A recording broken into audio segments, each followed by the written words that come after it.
Alright, everybody, our next screencast is about the Pacific Theater of War.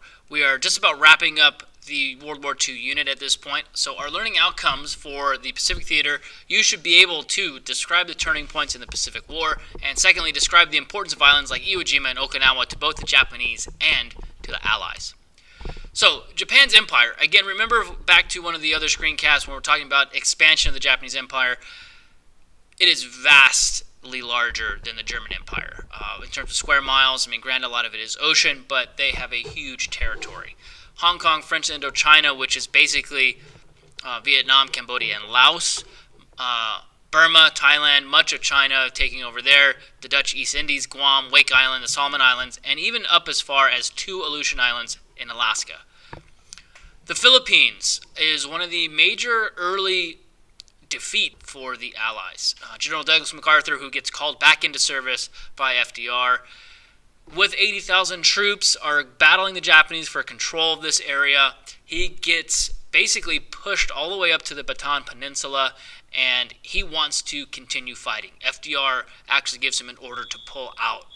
From this point on, it's called the Bataan Death March, which a lot of these troops are going to be killed because of it. They get left behind. FDR orders that retreat, like I said, and in 1942, once FDR orders MacArthur's retreat, he does, and is kind of been made famous for the quote of "I shall return" in 1942. What he's doing is basically making a promise to those troops that he will come back for them. Granted, some of them are going to be casualties of war, but he will return to the Philippines, and he will show the power of the United States. You can see here, this is from his return. You can see he's kind of the mythical figure of MacArthur with his corncob pipe, kind of strutting off of the boat there in the water. Here's another good picture of MacArthur with his corncob pipe again. Now, Doolittle. Doolittle is also called back into service by FDR. He's going to lead 16 major bombers over Tokyo in a very Pearl Harbor style raid. This is not going to do a whole lot of damage, but the interesting part here is it's going to leave the Japanese embarrassed. And the reason that they are embarrassed is because they thought that they had overtaken the United States in terms of military power. With their embarrassment here, it not only shows that there's a gap between the United States and the Japanese still, but it also shows that they're vulnerable to attack, and they cannot send all of their troops out of Japan into fighting other areas, and they must keep some people behind just in case, which is going to really change the tides of the war. Two major turning points is Midway and Guadalcanal. If you've ever seen the HBO series The Pacific, I highly recommend checking that out. With the Battle of Midway, Admiral Chester Nimitz, the first five-star admiral, it is a surprise attack. The Japanese forces are completely devastated, and this is, in Midway, the major turning point. Doing two things. It avenges not only Pearl Harbor, but it allows us, being that turning point, now we are now on the offensive. We start to hop in these different areas, hop the different islands, and really start to push the Japanese back on their heels. Guadalcanal is really important because it's Japan's first defeat on land. That's the key point there, first defeat on land, and it's basically been dubbed the Island of Death by the Japanese. Here's a picture, not a real great one, of Admiral Chester Nimitz. If you've ever been to Hawaii, the Nimitz Highway is named after him. You can kind of see here from Hawaii, we go to Midway, and then from there you can kind of see where the Japanese are coming from. Up here to the Aleutians, and then also battling from Midway here.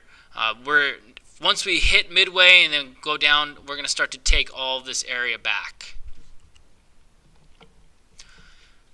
The Solomon Islands here, when we talk about the Battle of the Solomon Islands, and also here's Guadalcanal right in here.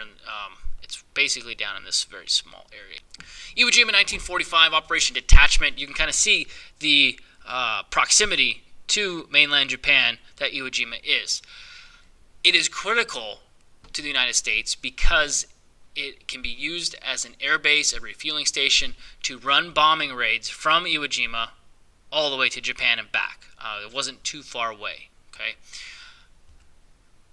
It is the most heavily defended spot of the war for the Japanese. They know how valuable that area is to the Allies. They want to keep it in their Japanese control. Out of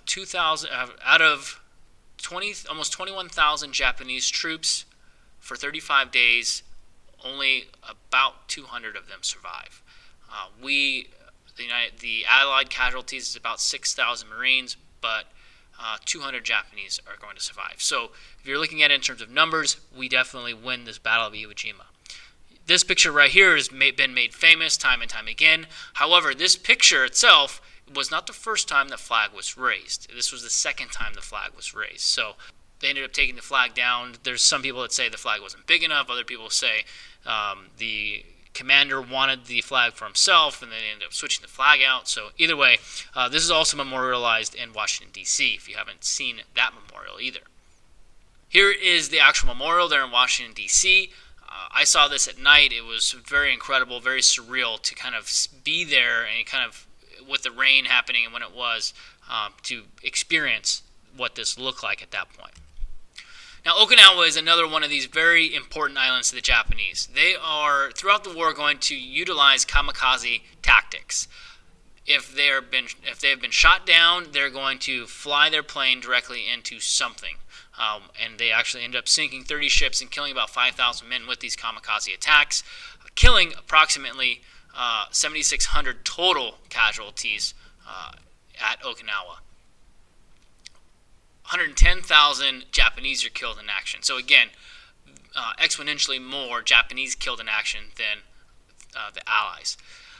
Churchill is going to forecast the invasion of Japan. He believes that it's going to cost about 1 million American lives and 500,000 British lives. So 1.5 million total lives it's going to cost to invade mainland Japan.